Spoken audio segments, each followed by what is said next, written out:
We are live. That's better than the alternative. Thank you very much.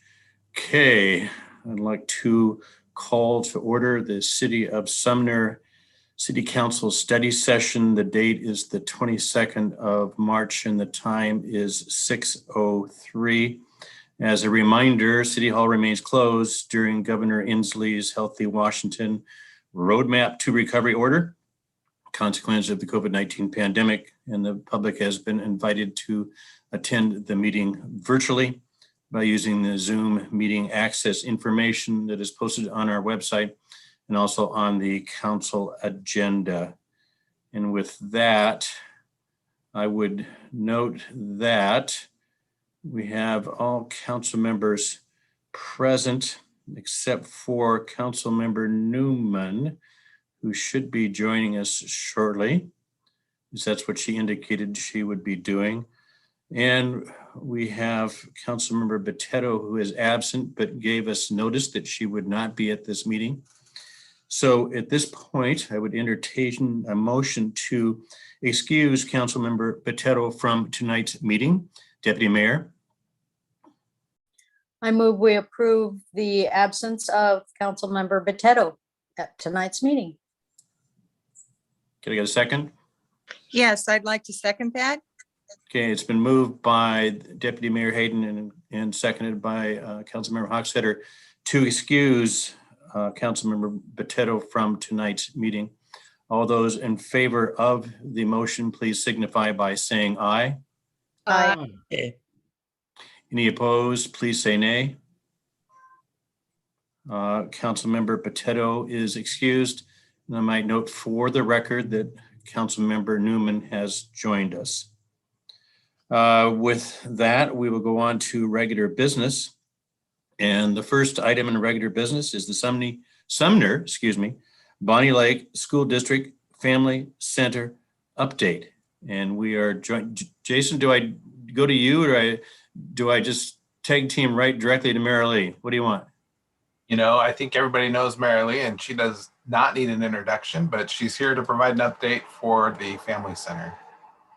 And if you haven't met Marilee, she's been introducing herself to anybody that's arrived on the call prior to starting the meeting here. So with that, Marilee Hill Anderson. Thank you, Mayor Pugh.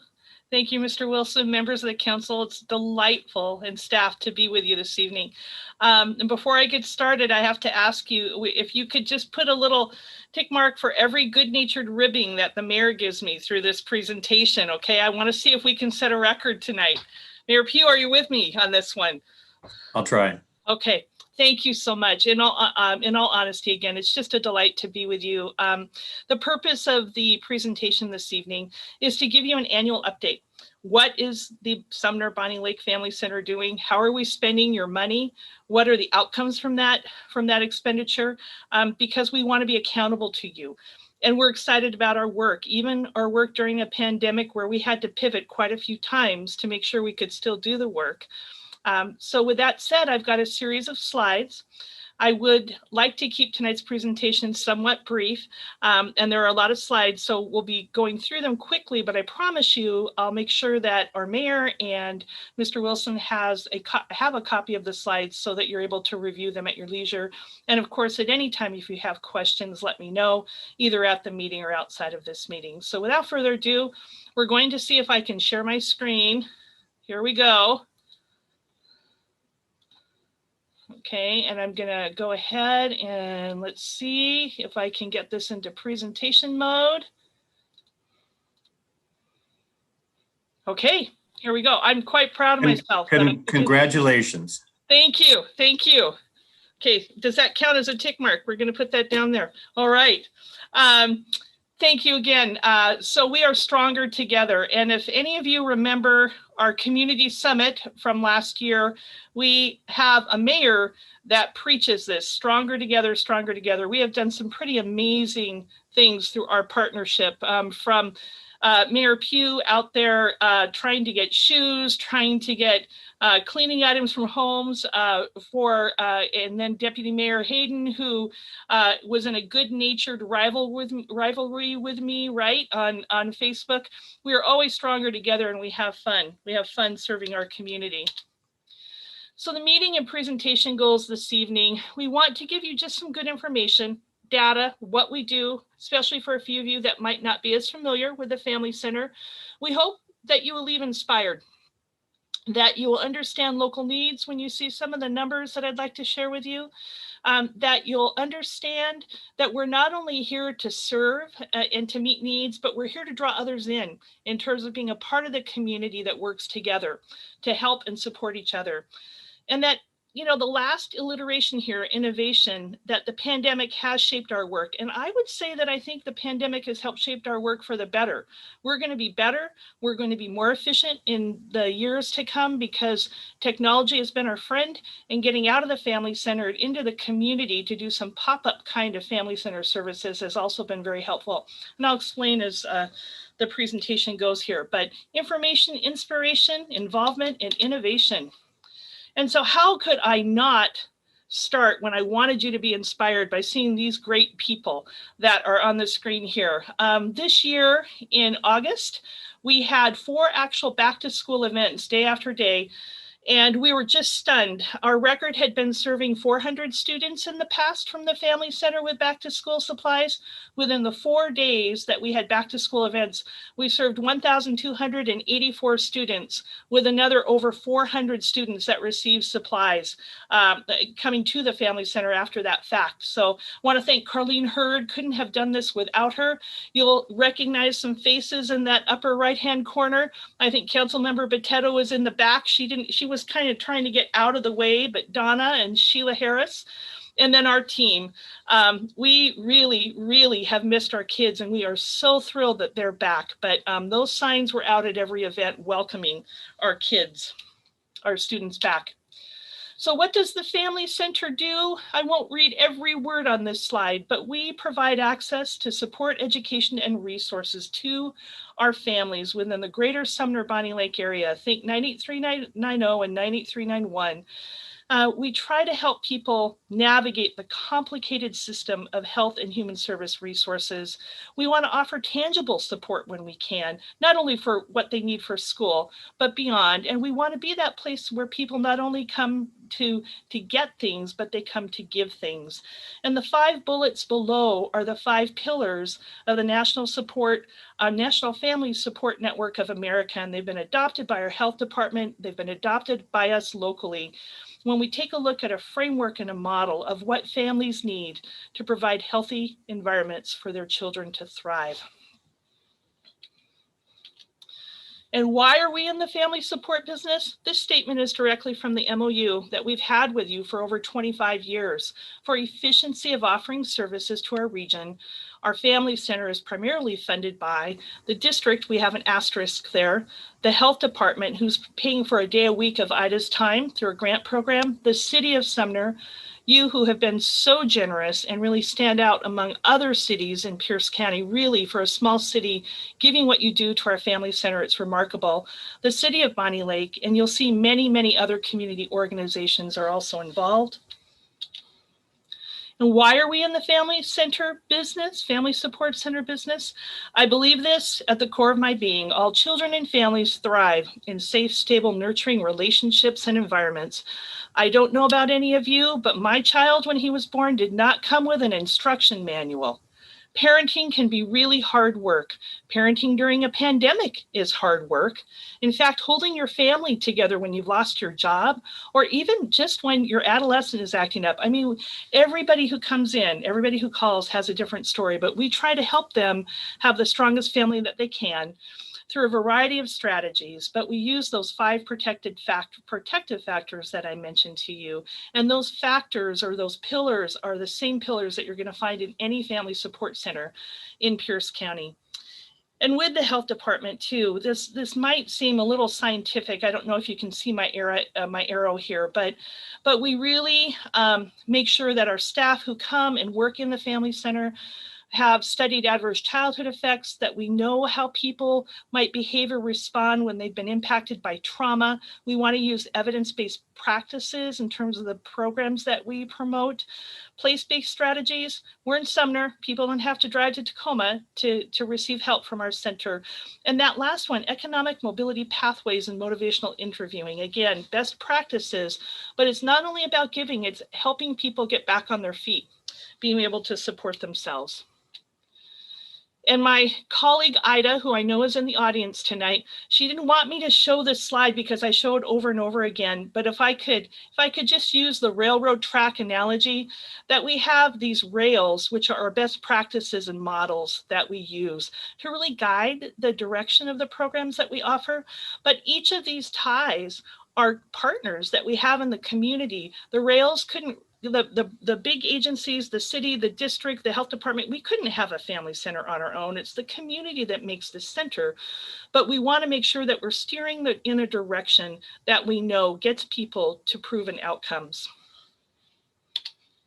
And of course, heart has to be in the middle of everything that we do, because really it's our love for our kids that drive this work. So our interagency partners, again, both of our cities, the health department and the district, but I really want to give a huge shout out to the Greater Tacoma Community Foundation. They have been very committed during the pandemic to driving dollars out to the outer areas of the community or to the county. We received a $25,000 grant from them to make sure that we could keep our doors open all through the pandemic, and especially to help our families experiencing homelessness or our homeless youth. And the Rotary Club of Sumner, I'm so deeply appreciative not only of their financial support, but they serve as a private nonprofit partner to us when we need to pull in dollars to the community, but we need a 501c3, a nonprofit partner, to help us receive those dollars and spend and account for them wisely. And I know that they were very helpful and just a key partner in the CARES Act money we were able to provide some families in partnership with you. Programs and partners, again, many of whom I've already mentioned, but we're again deeply appreciative of the Gordon Family YMCA. They had a staff member there for a few months, but now they've transitioned their time, funded by Rotary, to help us with programs that are happening off-site. They'll be with me up in Bonnie Lake, for instance, at a pop-up family center event and in partnership with City of Bonnie Lake. They help us by providing materials that we can distribute as well for families around health and well-being. And our itinerant agencies and programs, we work with a lot of people, but we are so appreciative of the WSU Cooperative, who does nutrition classes for us, Councilmember Beteto's group, the clothing and textile group, our tech department and our English language learner program came and did classes, bilingual classes, in how to access online learning platforms for our students, for families that were really struggling with the kind of new technology they had to help their kids with at home. And then again, the health department provides many kinds of classes as well for us. And those little asterisks just mean when we can have a lot of people back at the family center, we're going to have a little bit more leverage or opportunity to host those classes. And this is what I really wanted you to see. It's very intentional that it's small print and lots of names up there. I wanted you to feel the foundation and the heart of the community that has stood behind the Family Center for many, many years. And also, I think Mr. Wilson will recognize this. We could not be more grateful again to the city for calling us in as a partner to help us reach families and provide families with help for their water bills, for their utility bills, for rent. Jason and Mayor Pugh, I just thank you so much. I know that we actually learned a lot about people and their hesitancy to reach out for help with this program. We had money left over at the end that I know the city put to good use in helping businesses. But we heard some incredible stories from families that we actually had to talk into taking the help from this program because they didn't either want to be a public charge, they were afraid that this would go on their credit history, but it was just a wonderful opportunity to help people not become just ensnared in debt that they wouldn't be able to get out of when this pandemic was over. And we're always here to help you with that too. So data. 2020 year-to-date data, our working numbers, and again, my year runs from September through August in the school district, but we're trying to present to you some numbers from January through December of 2020. Our total clients served, and these are just adults. These are not the kids impacted. This doesn't include the 1,284 kids that came through, right, for backpacks, but 1,611 adults. You can see that some of these numbers are not going to add up, but intentionally they won't add up because we serve different families in different ways. You'll see in the next slide that most of our clients are calling us 2 or 3 times or coming in more than once, and we want that. We want them to have a relationship with us. So because it's in relationship and friendship that we can start promoting ideas that will help them get back on track to self-sufficiency. You'll see again that just astounding number, 4 times as many kids that we had served in previous years. That 125 students from August through December, those were students that came into the school year that we knew were experiencing homelessness. We're up to 180 now and growing that number. And then we are just so grateful to the Gordon Family YMCA. They are no longer, or at least during this season, able to continue the passes to their facility, 3 months for free to families.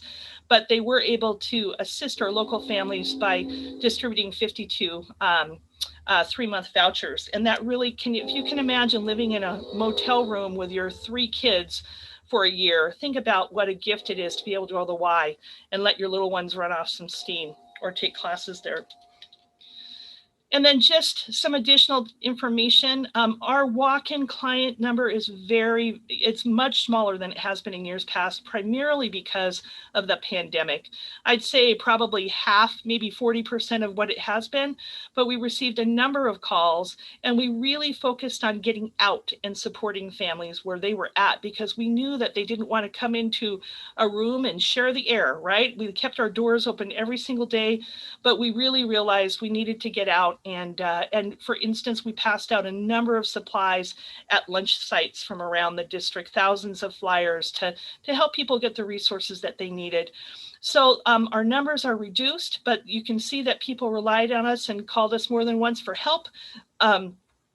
Ida was a linchpin, the Family Center, for getting people registered for the Community Big Give, serving over 1,000 families and over 170 families. Ida was that person that received all of the referrals for the Sumner Toy Box and was a big part of that program with the Sumner Police Department and the many community partners who gave to us.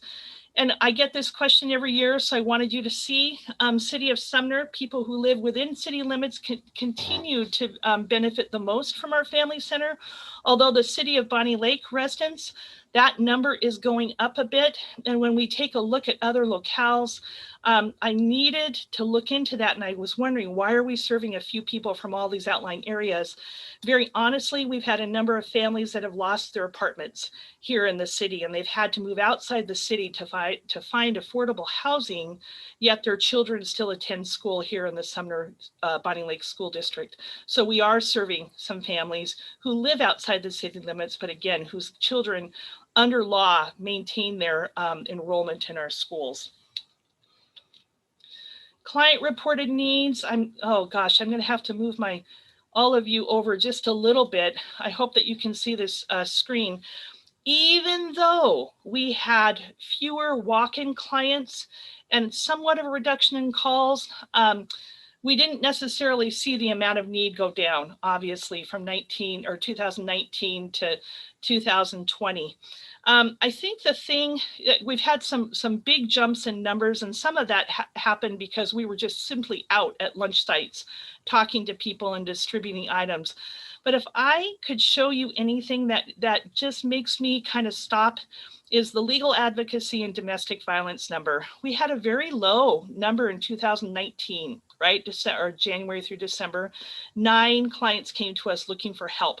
Sometimes it was emergency help, other times it was, information that we were giving out, but that number increased to 24. during 2020.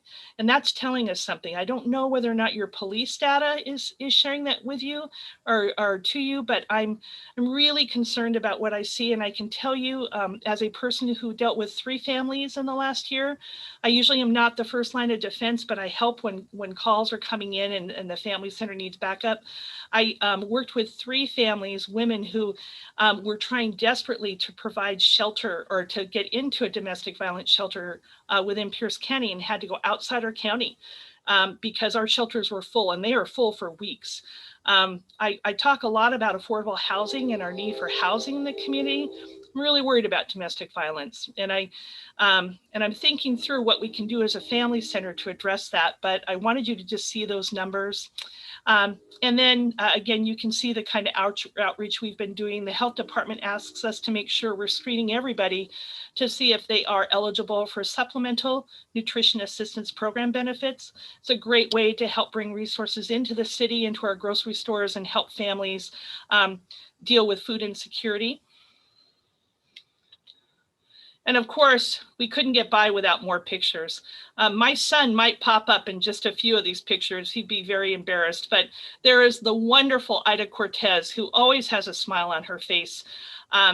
And again, Mayor Bill, I'm looking at you in the gallery there. You helped us so much, and Deputy Mayor Hayden, with our household and hygiene drive for the summit that we held in 2020. Usually we don't have our staff members dress up as unicorns, but hey, you know, whatever would make kids laugh when we had to close our schools back there in March and April. That's a lunch site where Ida, it's just a kind of a picture of what we did. We were out there when people were coming for lunch, making sure that we were putting community resources in their hands. Joel and his mother are passing out supplies, masks, hand sanitizers, etc., with that little slip with some key resource numbers at resource fairs. And then this is just an example of how our backroom filled up with donations during the Sumner Grade Fire. We had clothing and bedding available for people that were in need, donated from all points. There's some more pictures. Ida and her son, my son, and myself at the Big Give. This was headquartered up in Bonnie Lake, but again, serve people throughout the region. This is community coming together at its best. I love Big Give. Plans for 2021. We really believe that what was successful was our information, referral, and advocacy work, getting out there and being with people, grab and go supply events. We really served a lot more people coming through the school supply events, right? They just had their cars and we were giving them backpacks and taking names if we needed to call folks later. We are that hub where people can give as well as receive, the Greater Tacoma Community Foundation. And something I haven't talked a lot about is the work that the school district did with the state auditor to develop our capacity to receive donations and receive them as charitable. From the community, we were a little worried that we would be giving out a lot of money donated to us directly to resources that our families needed, but the state auditor's office said, under the current conditions with the pandemic and seeing that you're operating a family center whose charter and mission it is to serve families, they really helped us with legal language to be able to expand our ability to do this. And then creating opportunities from change. We really want to bring back those programs we've had to shut down from the health department, our classes. We want to bring in the YMCA to do more classes out of our portables, as well as United Way has been working with us to help us gear up to offer the Center for Strong Families program and become a family opportunity center. That is going to take a lot of work, and I'll be coming back to you with some more information about that. We need more staff. We absolutely need more staff. We're going to wear Ida out. I'm pretty worried about that, but we're working on that. We're also in a partnership with the REACH program through Tacoma Community House to provide some shelter for homeless families and youth. Those staff are not on site in our schools, but we're very, very blessed. I think we've sheltered about 10 families through that program. Dollars that we will never see coming through our system, but a grant partnership we're really grateful to be a part of. And then continuing to think about what does a multi-service center look like in the greater Sumner Bonnie Lake area in partnership with Rotary and you and others. So here we are again, more pictures. You'll see Mr. Vodopich from City of Bonnie Lake and our superintendent and the Bonnie Lake Food Bank partnering with us as well, and the shelves of food at the Family Center, and our teacher who's donating soap at our STEM resource fair. We work together in this community. So that's the conclusion of my presentation. I'd love to hear if you have any questions. Wow. It's incredible what you accomplished in the challenges that we've been faced with over the last year. You know, the needs are greatest, and it's tough to do, but you've come through. And Thank you. and yeah, I too, I look at Ida when you stop by there and talk to her, you just go, how does she keep on doing, what she does? Amazing person. Thank you. Anyway, open up to the council for questions and comments for Marilee. Okay, I see two. Okay, go ahead, Councilmember Hochstetter. Go ahead, Cindy. I take it that was a hand raised, and I think after, good. We're finally getting him trained. A deputy mayor learned how to raise her hand there. That's good. We got that one going. Go ahead, Cindy. Okay, Marilee, when you went over something really quickly, you said an opportunity center. What are you referring to on that? Is that a goal you have in the future?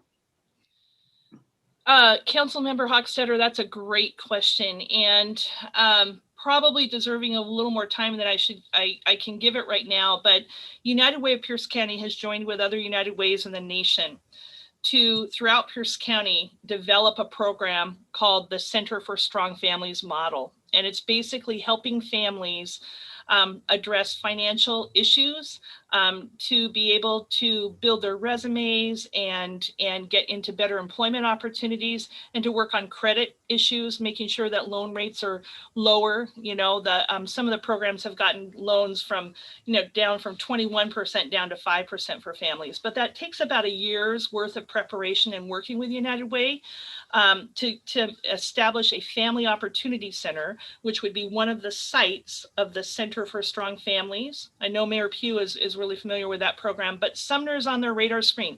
We will have that model here in Sumner. It might take a year or so, but we are going to have that model, and that's what we're looking at. And again, at a later date, I'd love to have them come and share with you a little bit more about what we're up to.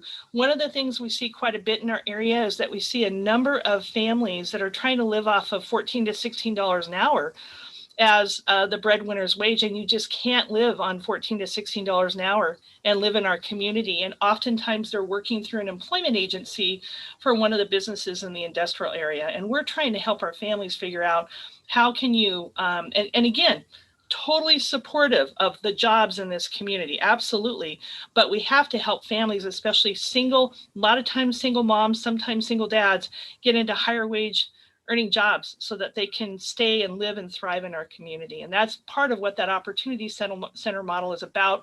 Involves just a ton of data keeping and training, but financial coaching, workforce coaching, but we are just starting that process of developing that program. Thank you very much. That really sounds like a wonderful opportunity. I hope Sumner and your center can pull that off. Thank you. Well, remember, it's your center too, council members. So it's all of our centers. So we're hoping. Deputy Mayor? Good, Kathy. Yeah, Marilee, thank you for all you do. And you are everywhere, just like a busy bee. But I did learn when you throw out a challenge that you're one to keep up with. I think we beat you, but I think it turned out great. And thank you for everything you do. Thank you. I think we should have some kind of challenge like the governor, between governors of different states, where when somebody loses the Super Bowl, they have to send salmon or something, if the Seattle team loses. We have to have some good natured rivalry going here for the next collection. Yeah, rivalry's good. Thank you so much. Go ahead, Charlie. Thank you. And thank you, Marilee, for the presentation. We have been historically tremendously fortunate for the support of organizations like, I think, Sumner Rotary, which like paid for the actual building of Sumner Food Bank, which is an unusual situation. Others don't actually have the benefit and whatnot. I and we've also relied upon the churches. I am wondering, through your presentation, is there something that the school district is asking for cities, for both cities within the school district, i.e. Bonnie Lake and Sumner?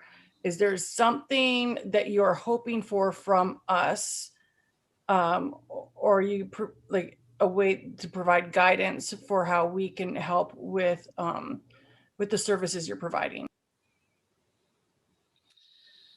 That's a thoughtful question, Councilmember Newman, and I really, really appreciate that. Yes, it is. It's a great question. So often, folks like me are here, and again, I started out by saying thank you for your funding. I mean, we couldn't do this without your funding. Point blank. We would not have a coordinator at that center without the City of Sumner's funding. So I'm here to thank you for that, and certainly we would love to see that funding continue. I know we're in your budget, but from that perspective, your guidance is really important. You're a key member of the team, right?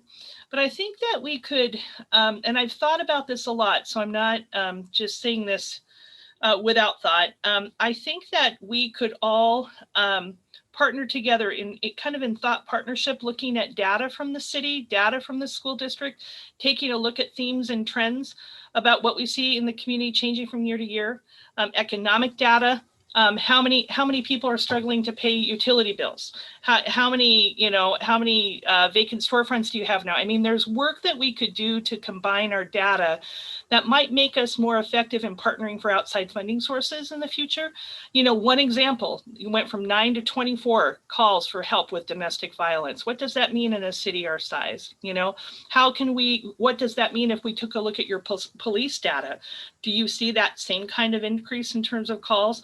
Well, then if we're working together as a team, who could we approach for some outside support to help with resources to help shelter families so they could flee quickly? It might be that kind of an approach. We are stronger together. And I think sometimes we work so much on the doing that we forget we need to step back and really think about how can we plan together to serve our community. So that would be something I know I've expressed to Mayor Pugh and Mr. Wilson too. So in the past, I hope that we can do that. Other questions? Further questions, Charlotte? I did. That's why I kept hitting I had a follow up. I know. I would have kept you going. You didn't have to raise it, but that's all right. Go ahead. Okay. So then, and I mentioned this, I think, during early budget. And by the way, you guys, none of this is coordinated. This is just like thought. So, Marilee, from everything your answer actually surprised me, but I feel, are you asking for a joint study? Like, are you saying that that's what would be helpful?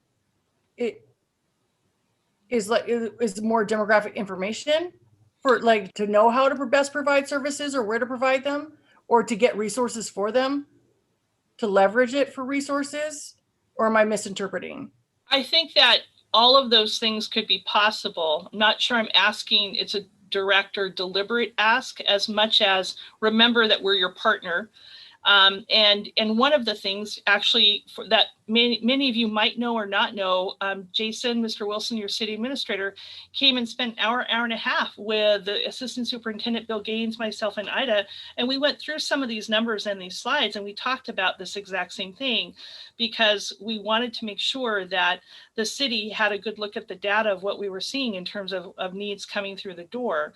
And my hunch is Mr. Wilson, that's stuck with you in terms of you taking a look at where you're directing some city resources or what you're planning for the future. And I think those kind of discussions are just really valuable. It doesn't even have to be as formal.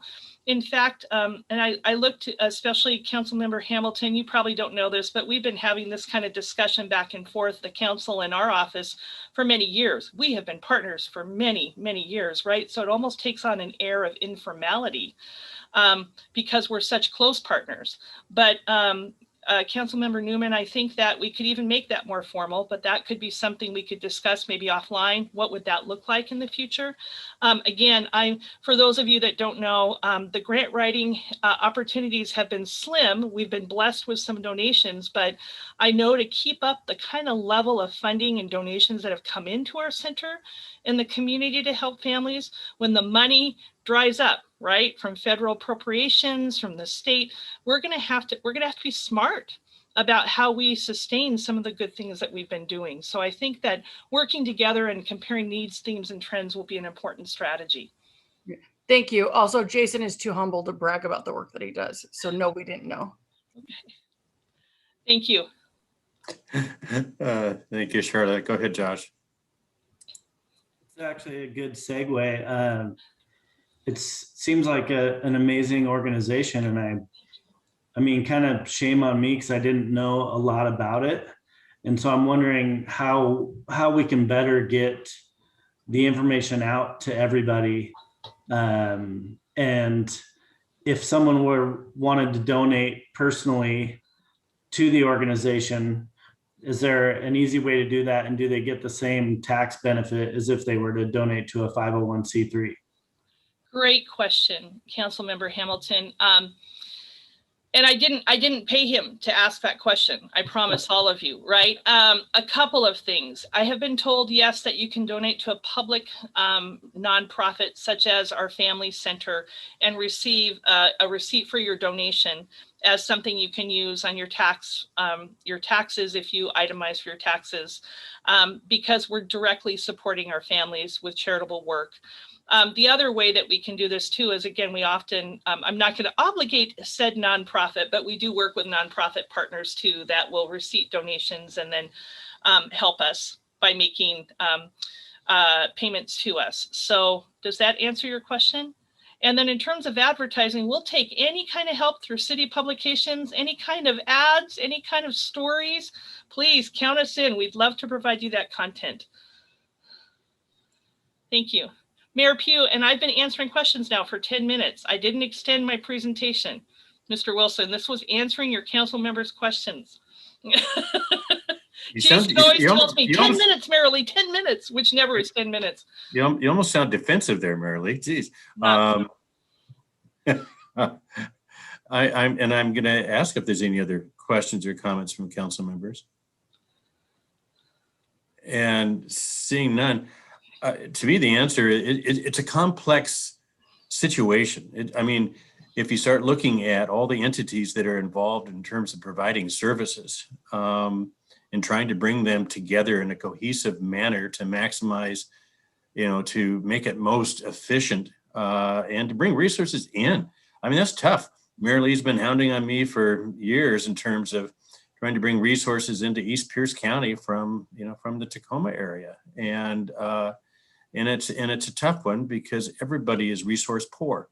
All the communities have the needs. But what you don't get is you don't have the perspective, like if you're in Tacoma, of the huge needs that are in East Pierce County.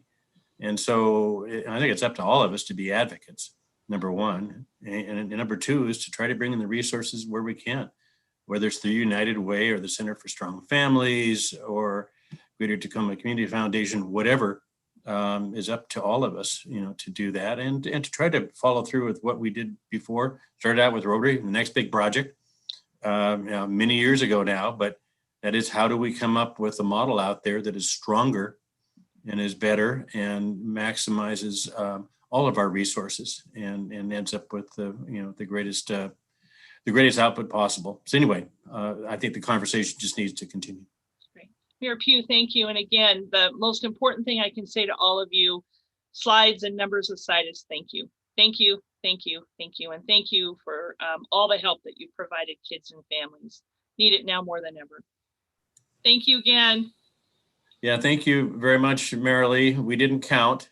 As we were going along. It would have been far on the plus side than on the minus side. So anyway, bless you and everything you do. Thank you very much. Thank you. Have a great meeting. Thank you. Okay, thanks. Okay, now we move on from that topic to the 2020 Comprehensive Plan update. And discussion on that. And Mr. Wilson, did I turn that over to you prior to you turning it over to staff? Go Yes. ahead, sir. All right, council, tonight we'll be wrapping up the 2020 comprehensive plan. As you may recall, we have held a public hearing on this already. So Associate Planner Ann Siegenthaler will be here tonight to answer your questions and give a staff presentation on the next steps in for adoption of the 2020 comp plan. So with that, Ann.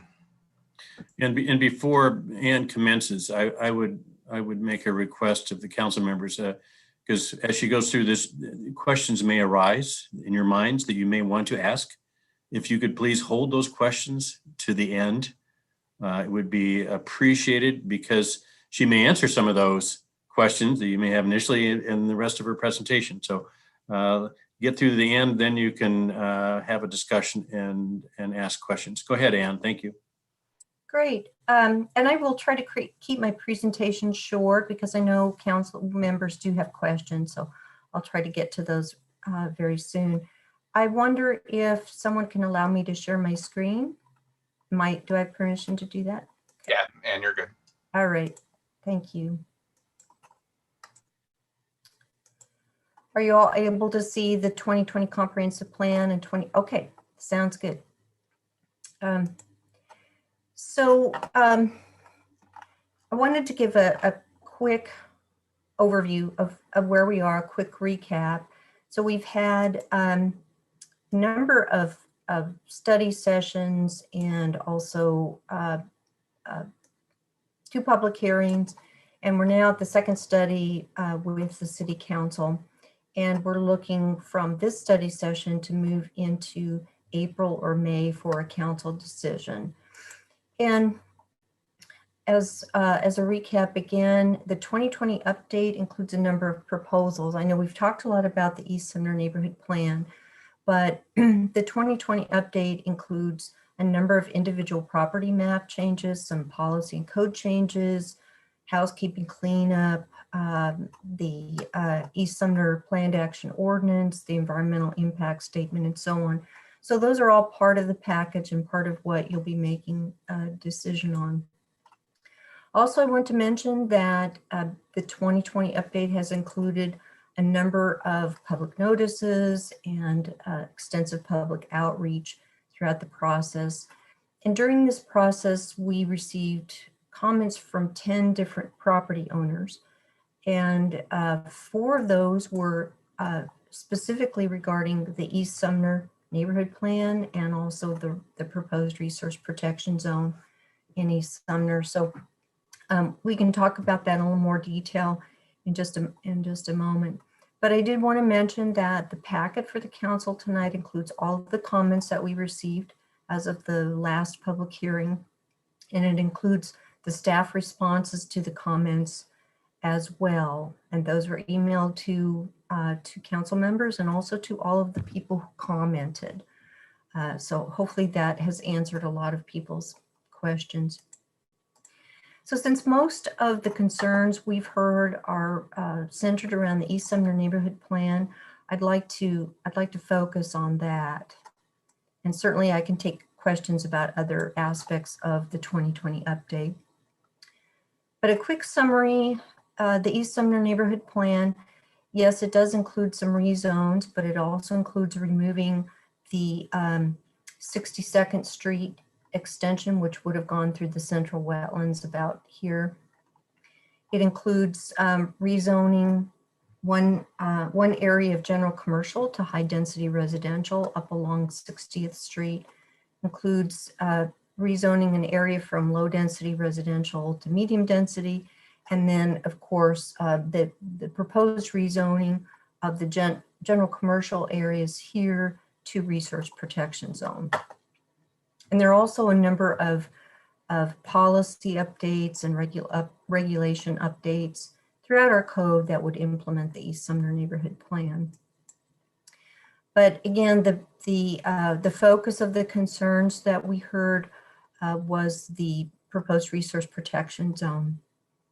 So I want to talk a little more about the zoning out there. This is the current zoning. This is where the future 62nd Street East would go or would have gone. This is general commercial, the red striped area.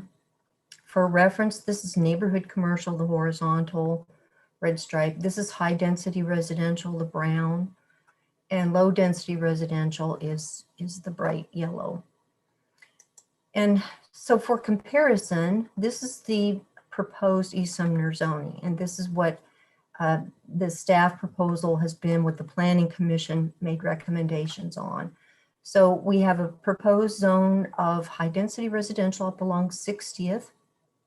This is the Sumner Vet property up in here. And of course the YMCA is here. We have a couple of parcels that we are proposing to rezone to medium density residential. And then the central wetlands area, as we call it, would be rezoned from general commercial to this bright green resource protection area. These areas here are city parcels, so those are wetland areas as well. Those would be resource protection. And then city parcels up along Salmon Creek and the Salmon Creek buffer would also be rezoned to resource protection. So one of the questions that we've been asked is why rezone this to resource protection? What's the advantage? Why not leave it as it is? And I want to make a couple points about that, and hopefully this has been, property owners have now better understood staff's proposal, whether or not they agree with it. Hopefully there's a better understanding of why we're proposing this. So first, the entire area has extensive wetlands in it with a 60-foot buffer. And the wetlands are protected by city code, by state law, and they have significant development restrictions. For example, any wetlands that are filled have to be replaced, and they have to be replaced at significantly higher ratios than the wetlands you're filling. And they have to be wetlands, the replacement wetlands have to be of a higher quality. And typically with smaller properties, it's going to require replacing wetlands off-site. And so when you put all that together, it starts to become really cost prohibitive to fill wetlands. So that's another reason the resource protection zone makes sense. The resource protection zone also has lower intensity uses that would have fewer impacts on wetlands. So if there were development moving further into the wetlands areas through wetland mitigation, these would be less intensive uses. And I wanted to point out that the resource zone line generally follows the existing wetlands edge. This is the existing wetlands edge based on the city's 2020 study. And this represents where the wetlands are. The proposed zone doesn't create wetlands, it doesn't expand wetland areas, and I want to make sure everyone understands it doesn't create a park either. It's really reflecting the wetland areas and buffers on the ground. And the staff's thinking in establishing the resource protection zone is that it clearly shows what's on the ground. It provides some certainty to current owners and future owners, and especially for potential future owners, they will see very clearly that there are wetlands there, and they won't mistake those areas for highly intensified commercial uses. So staff's perspective on the resource protection zone is it makes sense, it's more realistic, and regardless of the wetlands, regardless of the zoning, there will still be wetlands there. So it doesn't change what's on the ground. But now, having said all that, I know we've heard from various property owners, and they've presented some options and possible solutions and some middle ground. And I think some of those options would be reasonable alternatives. So I wanted to go through some of these options with the city council tonight and get some feedback on those. So one of the options is, and these are in no particular order, by the way. One option is we stay the course, we move forward with the resource protection zone as proposed. Staff thinks that would provide better wetland protection, but it is true, it's not as flexible for property owners. And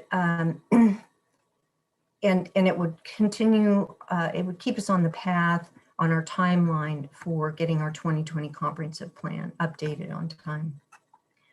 We could also, as another option, the council could decide to delay the decision.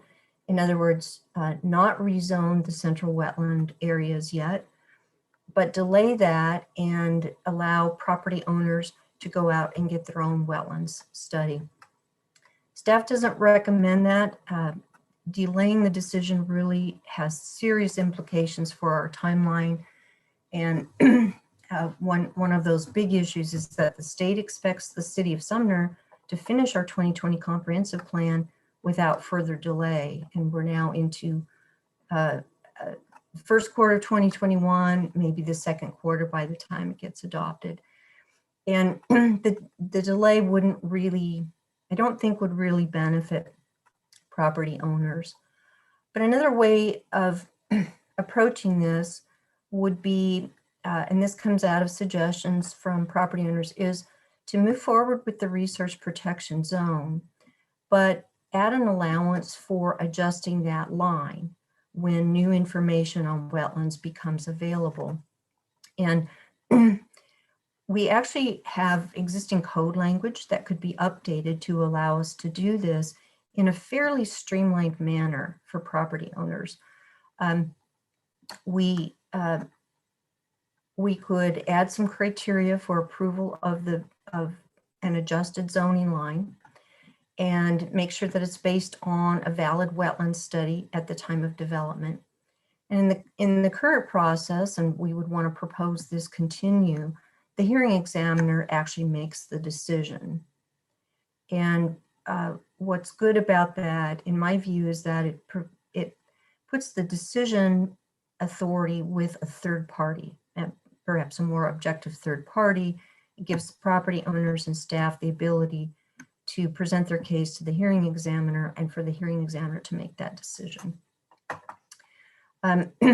We would like to, though, if we go that route, I think there would need to be some parameters about how much of a zone change we could allow and under what circumstances. And one of the things that I would like to propose is that we have some kind of a cap on how much of the line a property owner could change. So let's say it's 35 to 50 feet. That's very reasonable, and that's really within the width of even the wetland buffer. If it starts to get to be more than that level of an adjustment, then it starts looking like a full rezone.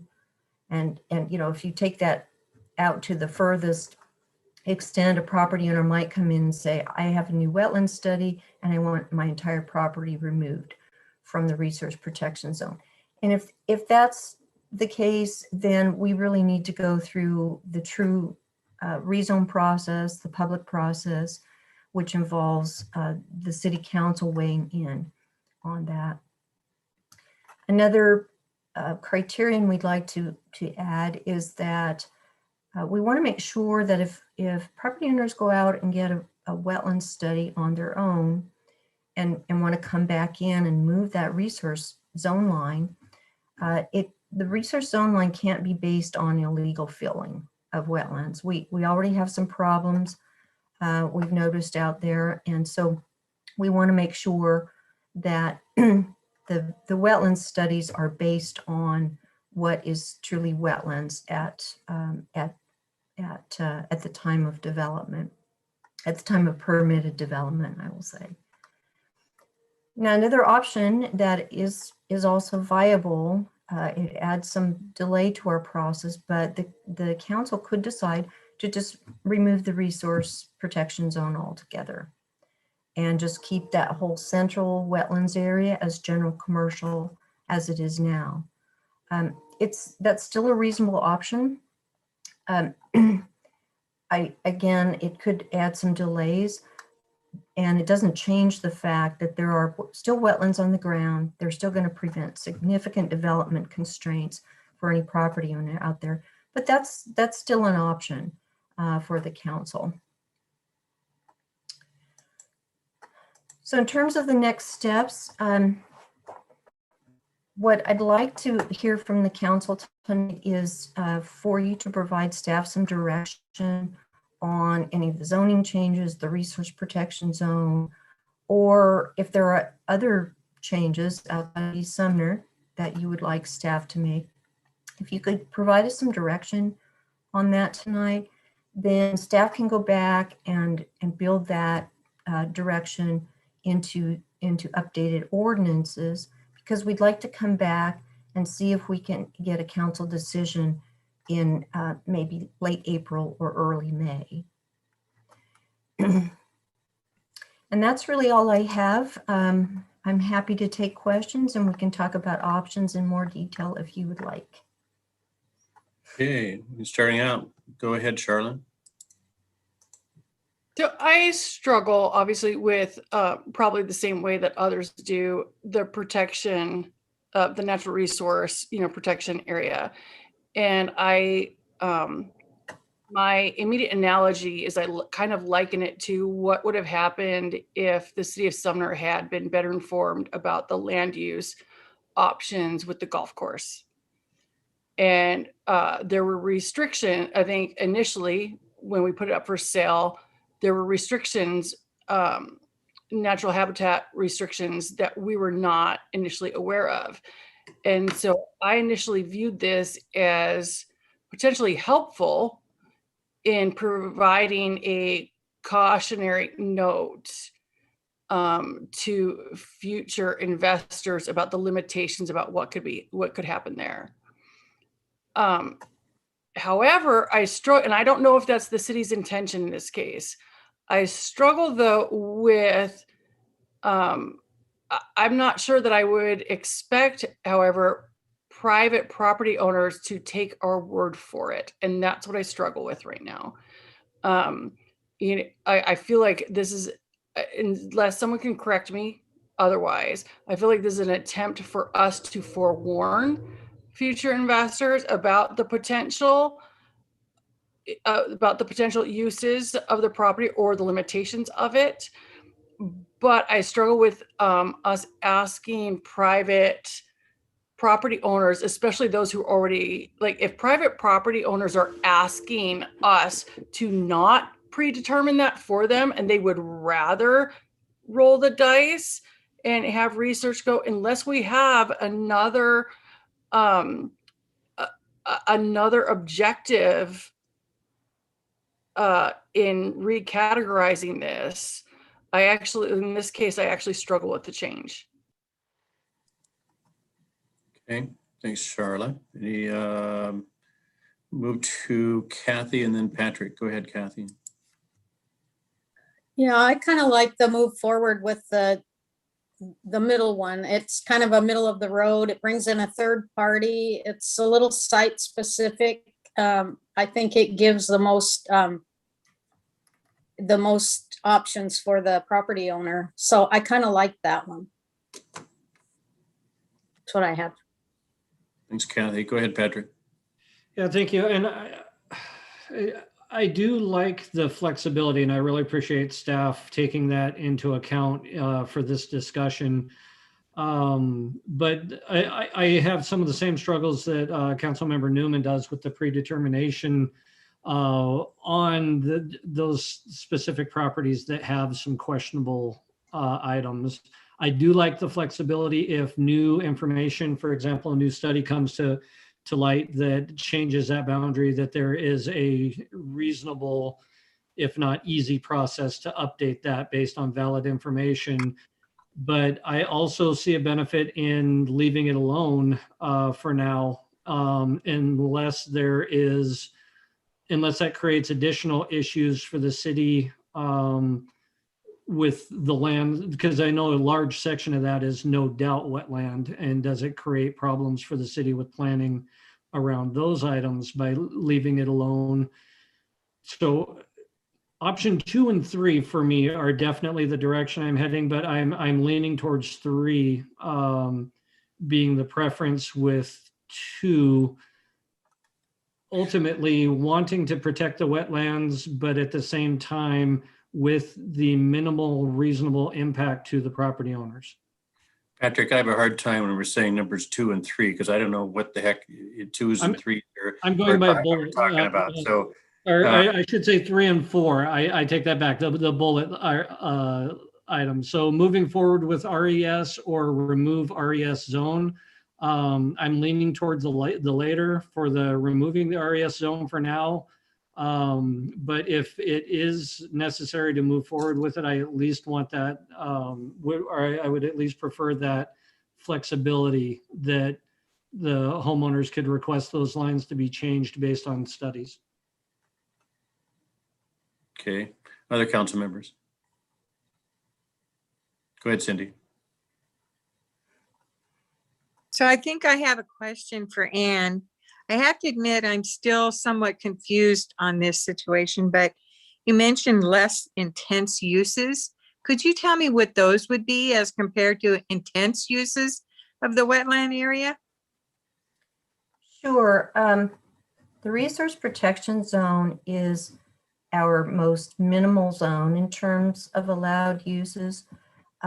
Things like wireless facilities, a substation, a passive recreation park, agricultural uses and associated agricultural structures, but more intensive use as compared to, say, the general commercial zoning.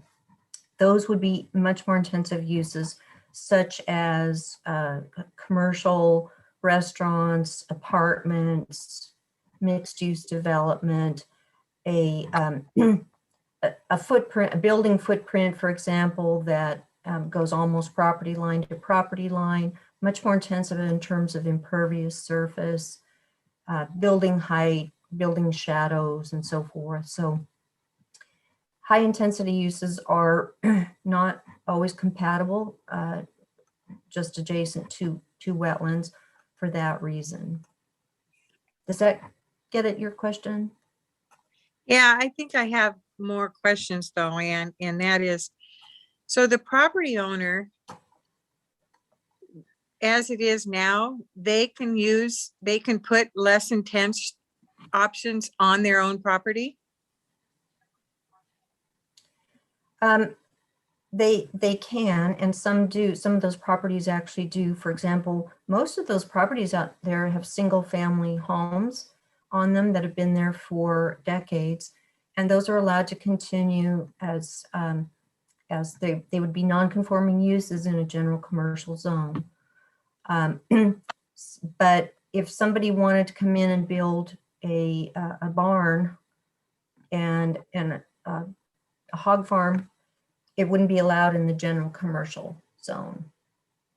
But the idea is that, and what we're trying to help support is, the idea is that we'd like property owners to be able to develop their property in more intensive uses. And so what we're trying to do is separate out the protected wetlands in the center part at the back of these lots and provide high intensity general commercial zoning up along the streets. And that's pretty, that allows some pretty intensive uses at 40 dwelling units per acre, for example.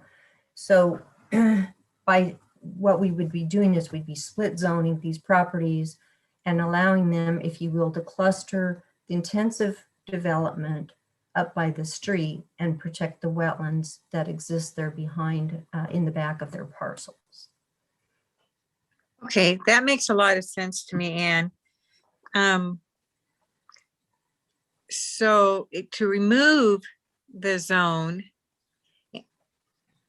let's see, and keep, so if you remove that zone, you would keep the entire thing general commercial? So if you could, instead of rezoning the entire central wetlands as resource protection, you could keep it as general commercial. That's that last option on the screen.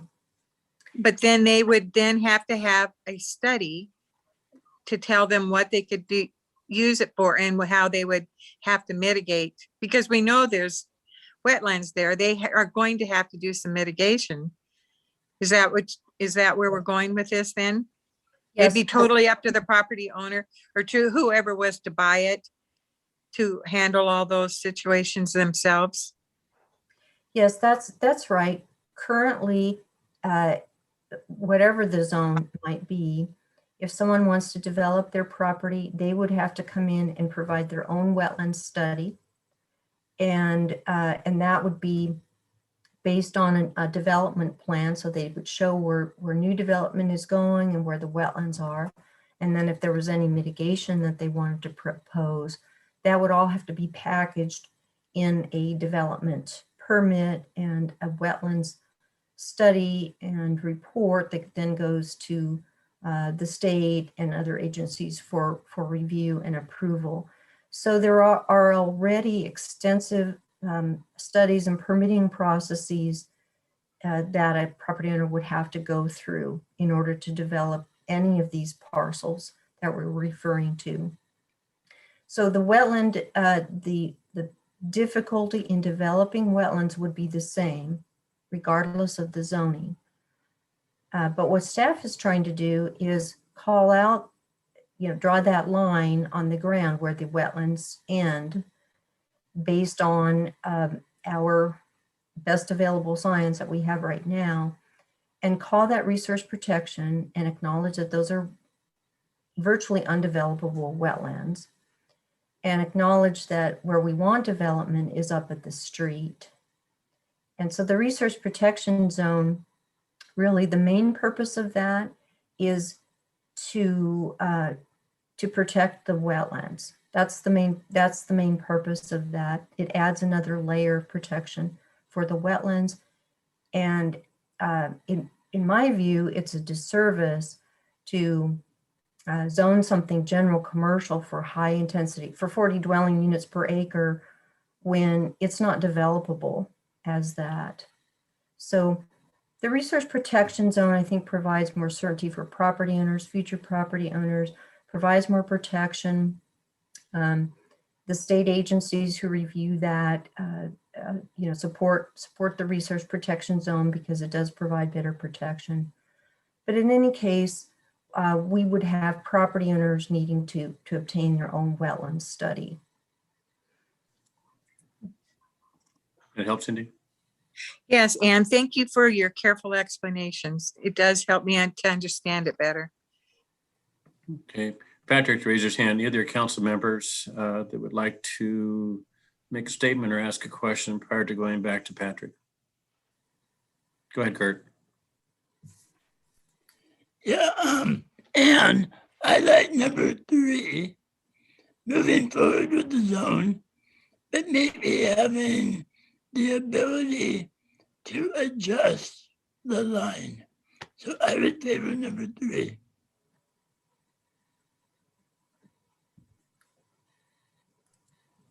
Sorry, scribbling notes and trying to manage my mouse and unmute and mute myself. Go ahead, Patrick. Thank you. This is kind of a more general question for it.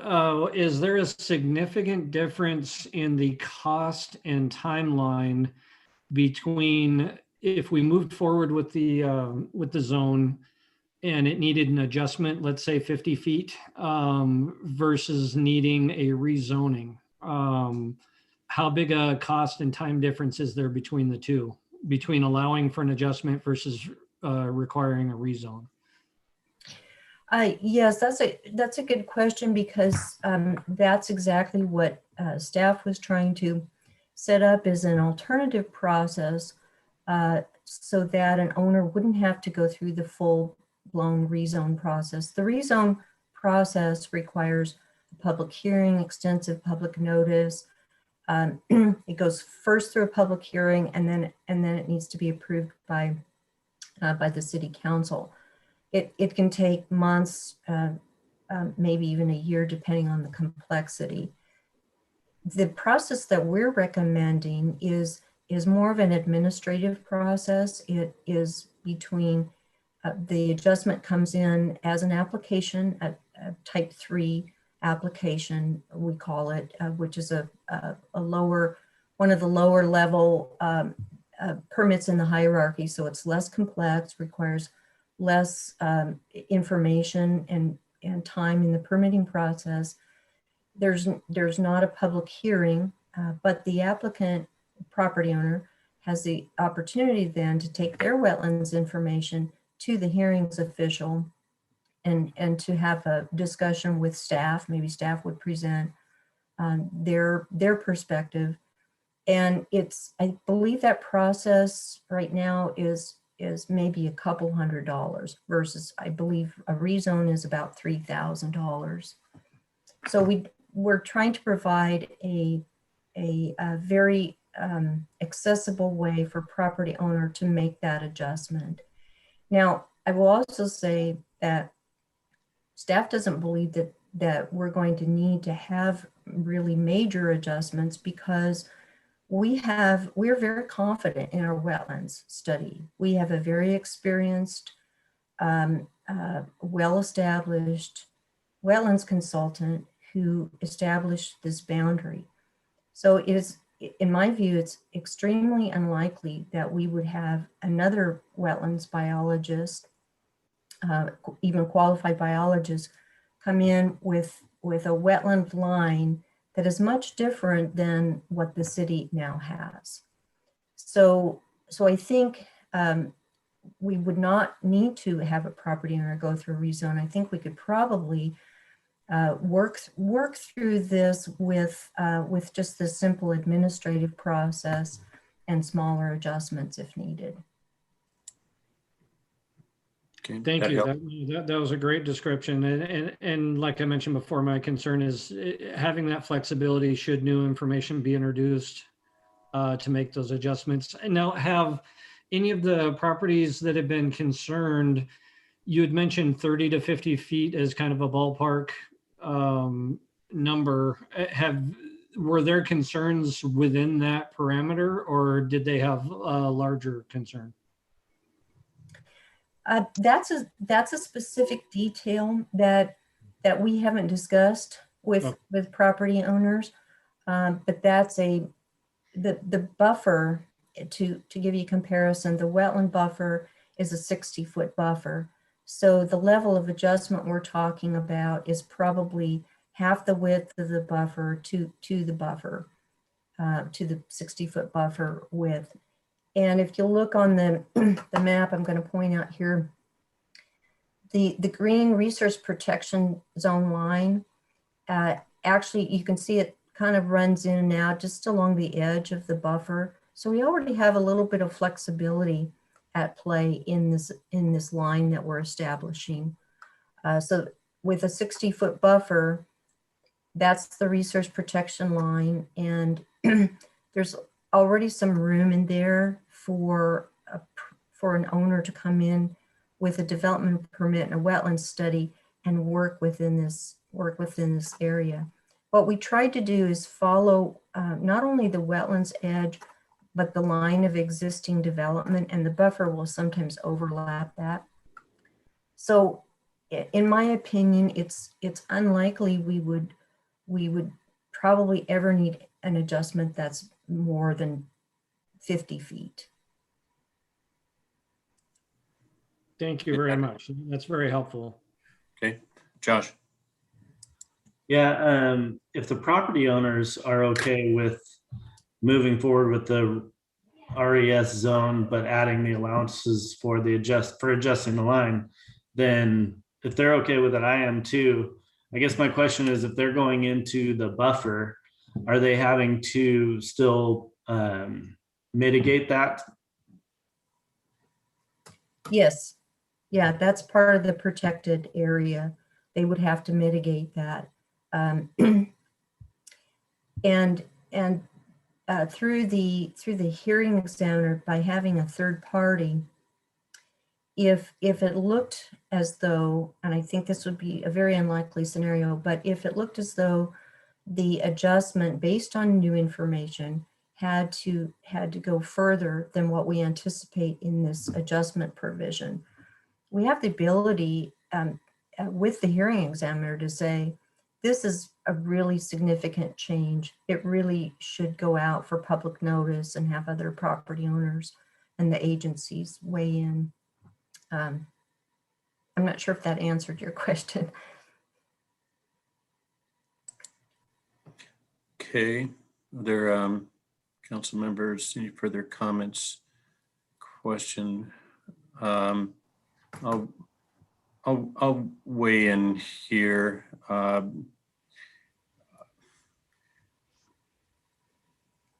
like the idea of allowing for some adjustments.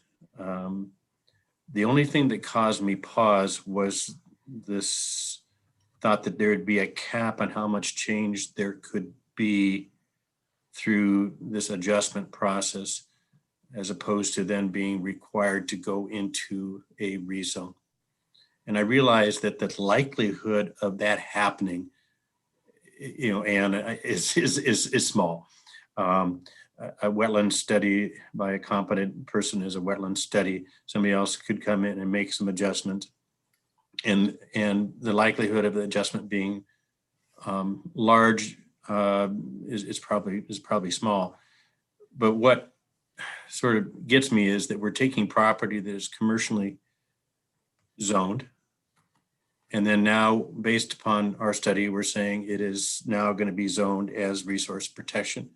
If somebody were to come in with the right kind of information and study and or mitigation, which would say, no, now the line is over here, I have a hard time, regardless of where that line is, that it wouldn't go back to being commercial, just because that's what it was. And so that's the part that bothers me, is there's a certain threshold in terms of time and money in which it goes into a rezone. And I don't know, it just sort of sticks in the back of my mind. I think that likelihood is extremely small, but it's the only part of it that bothers me. Jason, you had unmuted yourself. Go ahead, sir. Thanks, Mayor. Just a couple of things that I wanted to point out. We do have obviously some property owners down there that have expressed their concerns. And I appreciate Anne spending her time today working through some possible middle solutions. And I want to say the property owners themselves, a couple of them were instrumental in helping us find this middle ground. And they relayed that through their attorney, Ms. Archer. So I want to thank them for that. Second, I don't think we should overlook, there are some property owners in this area that have expressed that they want this change because of the property tax benefits to them. So I just don't want that to get lost on this. And lastly, staff really needs a little bit of direction tonight. I've heard about half of you say that you're comfortable moving forward with this fix, or the moving forward with the resource protection zone, but adding some code language to allow it to be adjusted. The reason why it's important that we get some direction is because Anne needs to go back and do her final EIS, or work with her consultants to do that, so we can actually get this before you for approval on May 3rd. Absent that information, it's just going to continue to get pushed out 2 to 3 weeks at a time. So with that, if anybody else has anything to let us know, we'd be happy to hear it. Well, I was trying to reach towards that consensus, Mr. Wilson, and so far I'd lined up at least 4 people that sort of landed in category number 3. And I won't mention names, but I mean, you've also spoken to it, but that's where I had at least a majority of the council is landing in option number 3 for making those adjustments.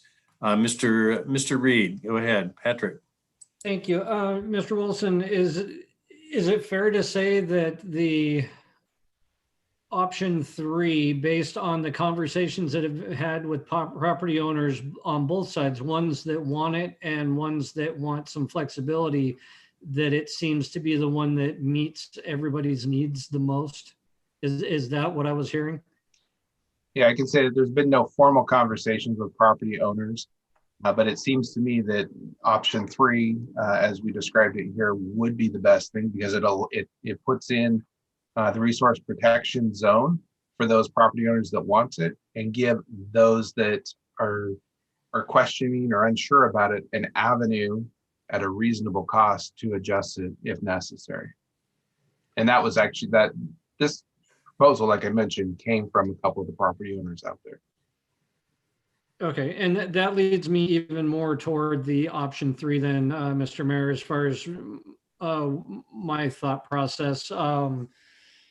I'm still number 3 or 4, but leaning towards 3. Well, it's a good thing, Patrick, because that's where I'd sort of put you.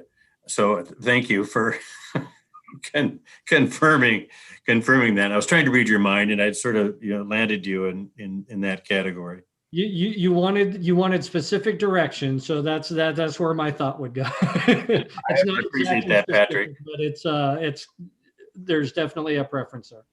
Thank Okay. you. Go ahead, Cindy. Mr. Mayor, had you counted me in one category or the other yet?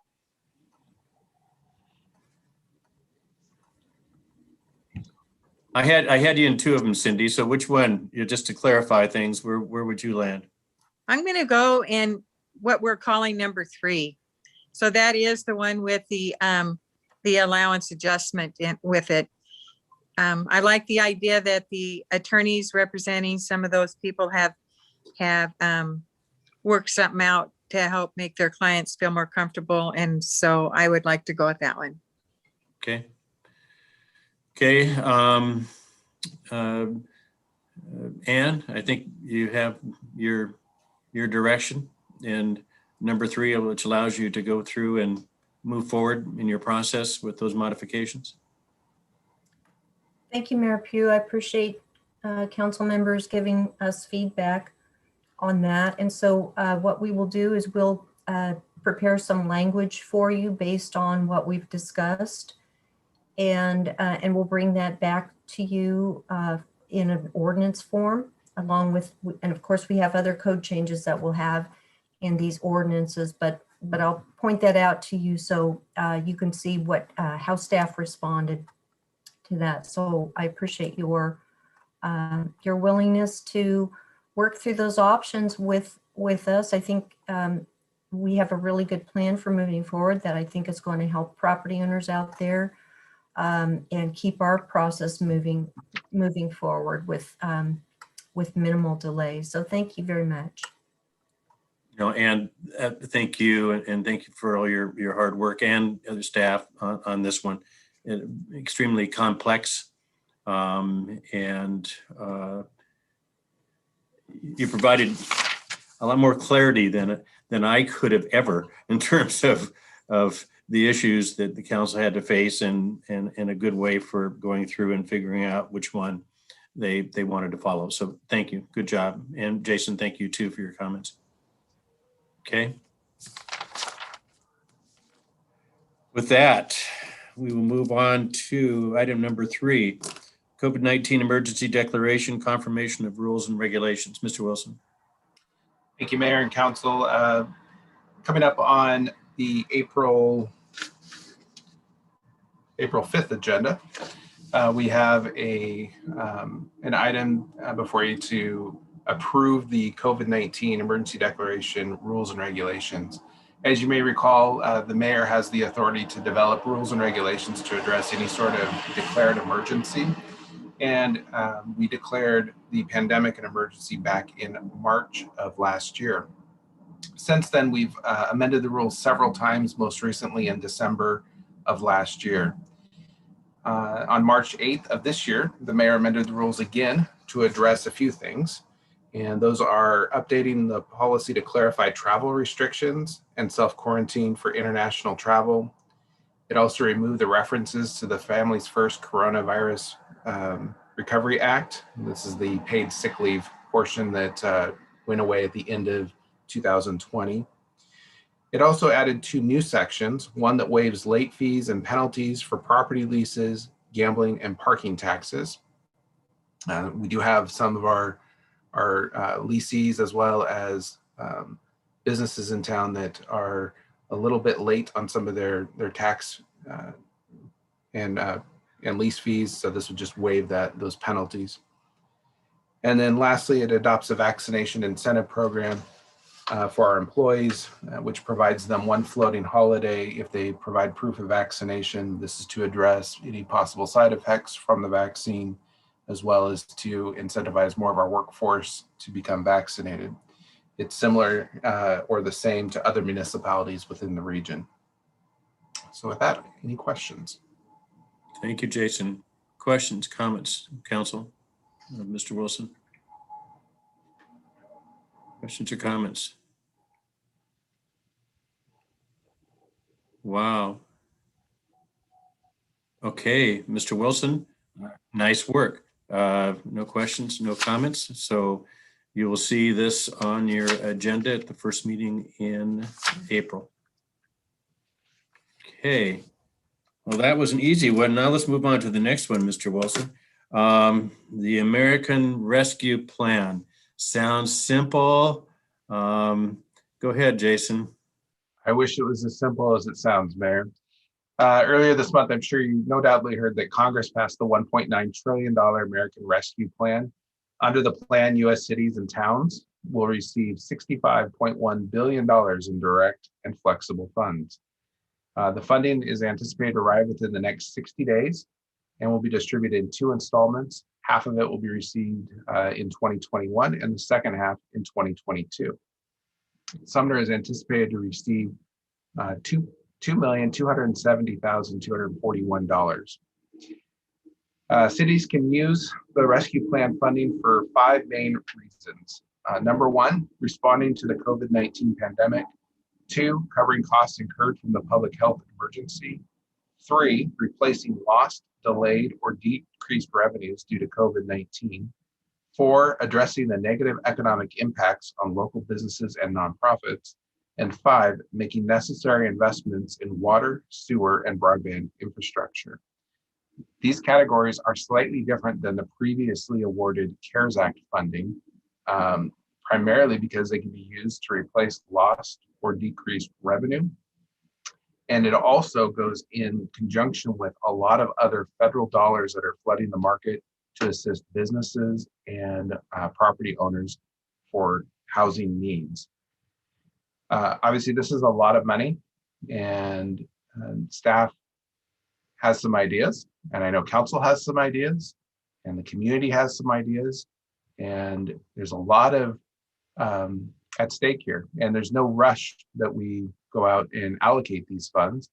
But staff is wanting to hear from you on how you would like to be involved in this process, whether that's using the finance committee to review allocation requests, or forming a possible other committee or work group to meet regularly, review the ways that we could use these funds, and make recommendations to the whole council. So with that, I'd love to hear your ideas. Well, there you go. Okay. Don't all raise your hands at once. Okay, wow. Maybe, oh, we have a volunteer. First volunteer, Cindy, then Kathy. Mr. Wilson, if you did have a separate committee, how many members do you anticipate it having, and who would they be comprised of? That's all up for discussion, Ms. Hochstetter. If you have 4 council members, we are, dealing with a quorum issue. We'd have to notice it. So that might be a consideration. We want to keep it less than 4 at any given meeting. And then who would be the other members from the staff? To be determined. I think I'll be taking the lead on this one, but I know the finance staff will be coming in and out, and Ryan and his department from the economic development, and Mike possibly from infrastructure. We can flex that a lot easier. Okay. I would like to see us have a separate committee. I think this is a completely different issue. And I think the ideas are going to be very varied, and I think they might need some fleshing out. So I would go for a separate committee. Thanks, Cindy. Go ahead, Kathy. I agree with that. I think a separate committee would be good. I might even volunteer for that. I'd say that may be the easier of the questions as to whether to have a separate committee. Okay. I've heard from three of you. Councilmember Reed. Go ahead, Patrick. I'm kind of open either direction. I think it does fall pretty squarely within finance wheelhouse for the existing committee, but if it's something that council feels should be expanded out into a separate committee, then I don't have any issues with that either. Okay, thanks, Patrick. Other council members?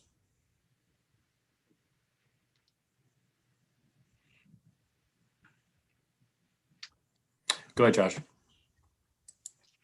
I'm with Patrick. I'm good with a separate committee or with finance committee handling it. Either way. Okay, so far we have a majority of the people that have weighed in saying they'd like a separate committee. Are we going to draw lots? Just kidding. In terms of who's on it. I think my recommendation, Mayor, would be we can come back with either a motion or a resolution to create this subcommittee. And staff will look at current council rules and see which rule would most closely apply to figure out who gets to be on this committee. If that seems reasonable. Trying to apply some rationale to it. That would be good, Jason. You can do that. Okay. So we have a separate committee, and you're going to go back and look at council rules, et cetera, and try to work through as to what that makeup could be, and then bring it back to the council. Correct. Okay. And I'd just be bringing it straight back to council for. Correct. Yeah. Yeah. Don't bring it back to the finance committee. Just kidding. Okay. Well, now that was a lot easier than I thought. We haven't even gotten to the tough ones yet. Jeez. Okay. It's always interesting for a municipality when somebody drops a load of money onto you and says, oh, here, have fun and go meet the needs of the community. Sure. Interesting discussions I'm sure will take place. Okay, that ends the regular business. There is no executive session, I hope. There is not an executive session. Okay, good. Good answer. Mr. Wilson, your report. Mayor, just two things tonight. First off, just a reminder, no meeting next week. It's the 5th Monday, so enjoy the week off. Yay. Second, I know Michelle's trying to figure out who would like a printed budget book. When I say printed, not just through the copy machine, but a nice bound one. I have answers from most of you, but if I could get council members Reed, Newman, and Brown to weigh in. And there's no pressure. It's about, most people are saying yes. Brown just did a thumbs down. Okay. I emailed Michelle before the meeting saying that this is one of the rare times where print might actually help me. Oh And my God. I also acknowledge that I will get off of, like, next year it won't be the same, but this time it helps me for comparisons and taking my own notes. Thank you. That's so you can hold it in your hand while you're trying to fall asleep and it works, right? Puts you right out. My bag, I read it as sections at a time. Uh-huh. And like, unless I can get it on iBooks, like to read through it, that, like, I'll stop saying yes when I can get it on iBooks. Like, Yeah, I'm with Cassandra. I think finance is exciting, but I'm not in need of print. Thank you. Thank you very much. And challenge accepted, Councilmember Newman. Anything else, Mr. Wilson? That's it for me tonight, Mayor. Oh, boy. Okay. Agenda setting, either council agenda or committees. Any problems, issues, scheduling conflicts, et cetera? Josh? It is kids' spring break during the next meeting, and we will be in Disney World, but I think it'll be probably 9 p.m. there. So I think I should still be able to get on, but I'm just throwing that out there. And I would look at you. Are you nuts? I look forward to the background noise. I was gonna say, if Nikki is behind you. Yeah. Josh, get your alternate. Okay. Well, that is the council meeting. That's not the committee. Oh, council meeting. Yeah. Okay, well, I would still say, I mean, it would be interesting to have the background, noise. That would be. Well, we'd be in a hotel by then. I'll Yeah, make the motion to excuse you. there we go. Yeah, Okay. we'll Thank do you. it at the appropriate time, but yeah, just have a great time. Thank you. Okay. Anybody else going anywhere? Okay. Seeing none. Very good job, everyone, tonight. That concludes our business, and this meeting is adjourned at 7:38. Have a nice evening, everyone.